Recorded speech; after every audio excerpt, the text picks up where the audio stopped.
Have you ever felt nostalgic for something that you never experienced? As if any image awakened a memory, but it wasn't yours. This feeling exists, and it has a name.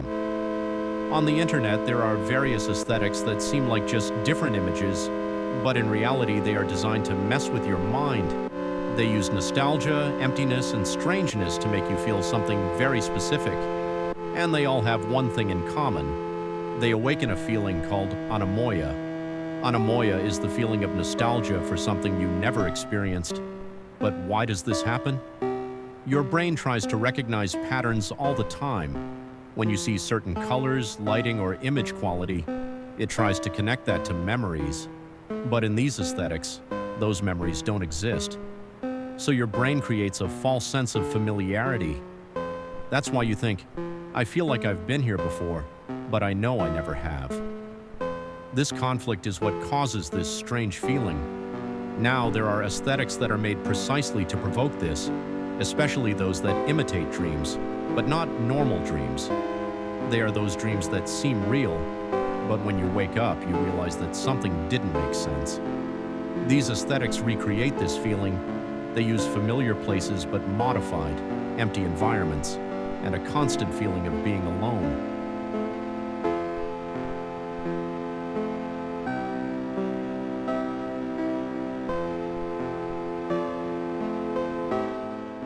One of these aesthetics is Dreamcore. Dreamcore shows surreal scenarios with vibrant colors and environments that seem perfect. But there's always something strange. Usually there's nobody there. The world seems alive, but at the same time empty. It's like a beautiful dream, only artificial, and this triggers anemoia. Weirdcore, on the other hand, goes to a more disturbing side. It completely breaks logic. You see nonsensical texts, disconnected images, eyes staring directly at you, things that simply don't make sense. Your brain tries to understand, but can't. And when it finds no logic, it goes on alert. That's why weirdcore isn't just strange, it's uncomfortable. Another very strong aesthetic is liminal space. These are places meant to have people, but completely empty. Corridors, schools, shopping malls, places of passage. When these places are empty, it feels like something is wrong, because they should be full.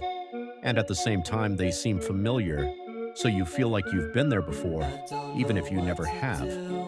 This creates one of the strongest sensations of anemia. One of the most famous creepypastas of liminal space is the famous Backrooms.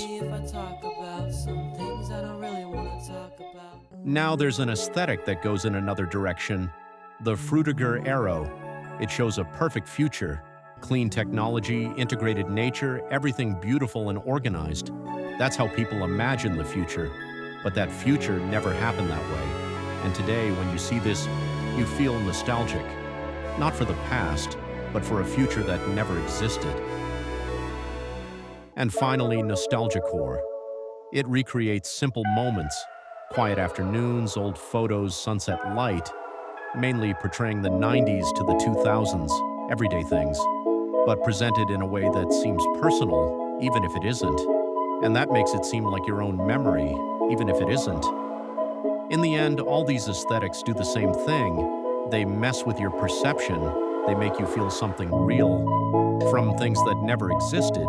And maybe that's why they're so addictive. Now tell me, which of these aesthetics moved you the most? And had you felt this way before knowing the name?